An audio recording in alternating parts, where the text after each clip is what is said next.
ओम सूर्याय नमः। आप सभी को ज्येष्ठ महीने की हार्दिक शुभकामनाएं। आज से ज्येष्ठ महीना प्रारंभ हो चुका है। आज से आप प्रतिदिन हमारे चैनल पर जेठ महात्म्य की कथाओं का श्रवण करेंगे।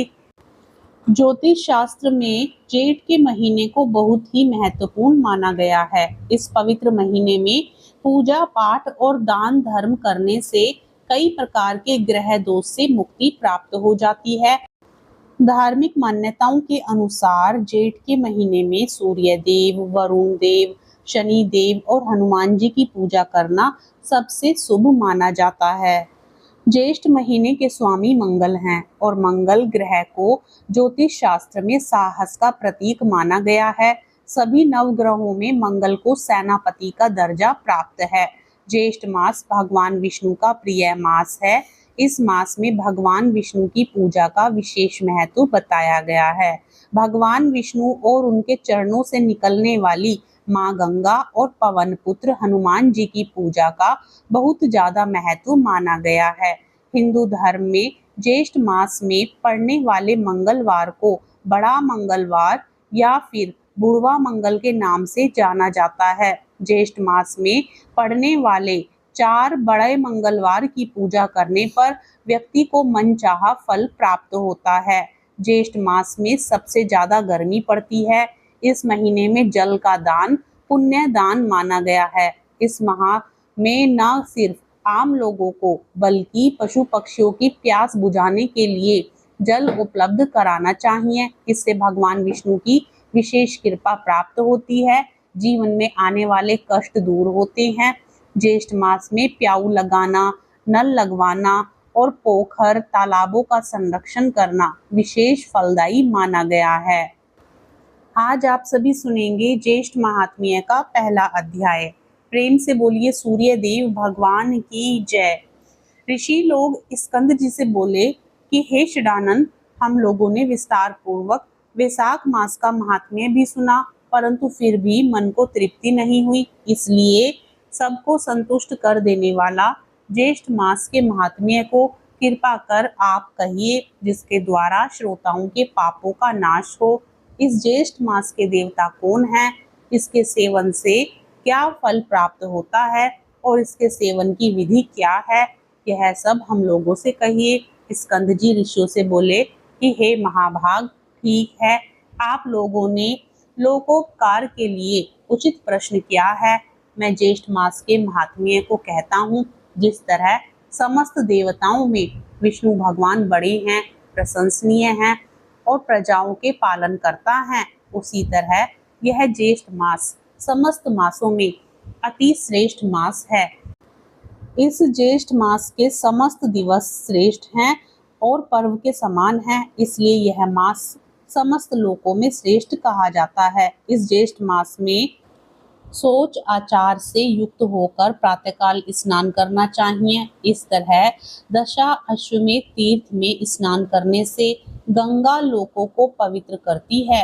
समस्त पापों के नाश के लिए ज्येष्ठ मास में स्नान करें और दशाश्वमेधेश्वर का दर्शन करें तो उस स्नानकर्ता का पुनर्जन्म नहीं होता। उस ज्येष्ठ मास के दिवस पुण्यतम और धर्मयुक्त हैं।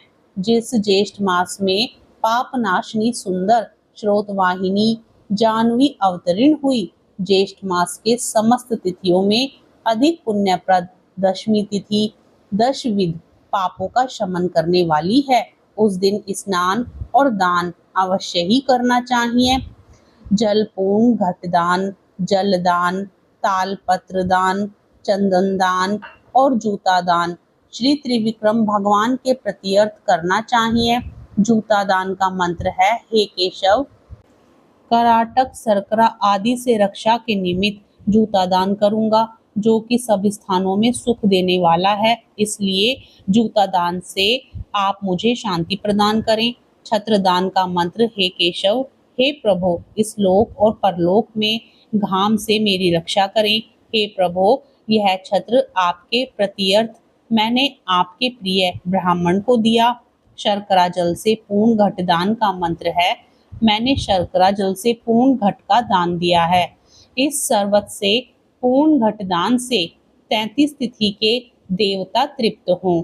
व्यंजन दान का मंत्र हमेशा धर्म को शासन करने वाला श्री भगवान विष्णु का प्रिय व्यंजन त्रिविक्रम भगवान के प्रत्यर्थ में ब्राह्मण को देता हूँ।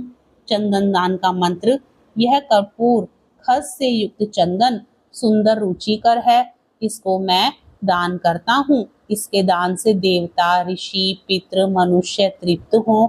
इस तरह अपनी शक्ति के अनुसार बहुत से दानों को देना चाहिए और प्राणी मात्र के लिए निर्जल देश में जल दान देना चाहिए।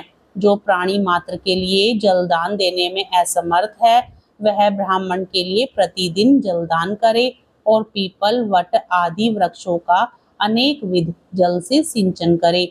जल दान से श्रेष्ठ दान ना हुआ होगा, इसलिए सब उपाय से जल दान का विधान किया है। जो मनुष्य ज्येष्ठ मास में मोहवश जल दान को नहीं करते हैं वे लोग घोर नरकों की यातना को भोगकर पुनः पृथ्वी पर चातक होते हैं।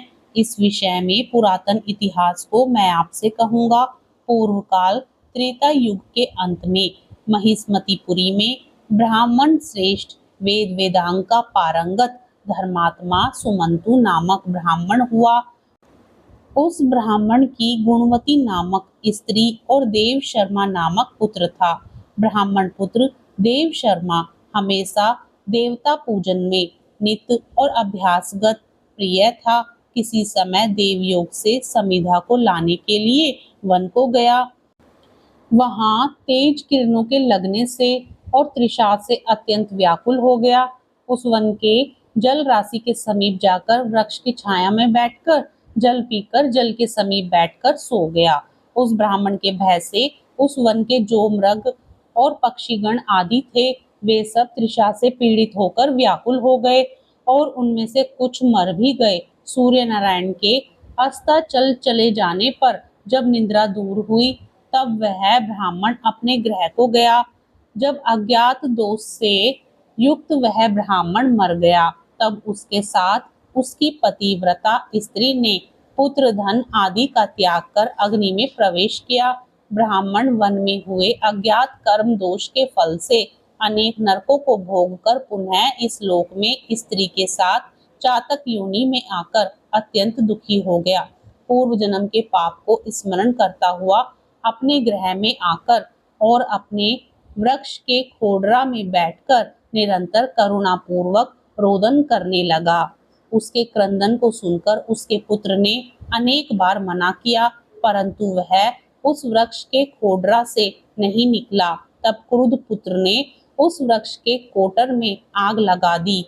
उस अग्नि के ताप से दोनों चातक और चातकी के पक्षी जल गए और वे दोनों रात्रि में उस वृक्ष के नीचे जमीन पर गिर गए तथा चातक और चातकी अपने पिछले जन्म के कष्टों को याद करने लगे और आपस में बातें करने लगे। उनकी बातें उनके पुत्र ने सुन ली और वहां से आकर वह पवित्र आश्रम में जाकर उसने ब्राह्मण श्रेष्ठों से पूछा और उन ब्राह्मणों से अपने पिता के उद्धार का साधन जानकर वह अपने गृह को गया। उस ऋषि श्रेष्ठ ने विधि पूर्वक निर्जन देश में पशु पक्षियों और मनुष्यों को जल दान किया, तालाब और कुओं का निर्माण करवाया। इस प्रकार उसके माता पिता चातक योनि से छूटकर दिव्य रूप होकर श्रेष्ठ विमान पर चढ़कर विष्णु भगवान के धाम को गए। हे विप्र, मैंने इस प्रकार पूर्व का वृतांत आप लोगों से कहा, जो कि जल मार्ग के अवरोध के बाद जलदान का अद्भुत महिमा वर्णित है। आगे की कथा का रसपान अगले अध्याय में करेंगे। कथा अच्छी लगे तो चैनल को सब्सक्राइब जरूर करें।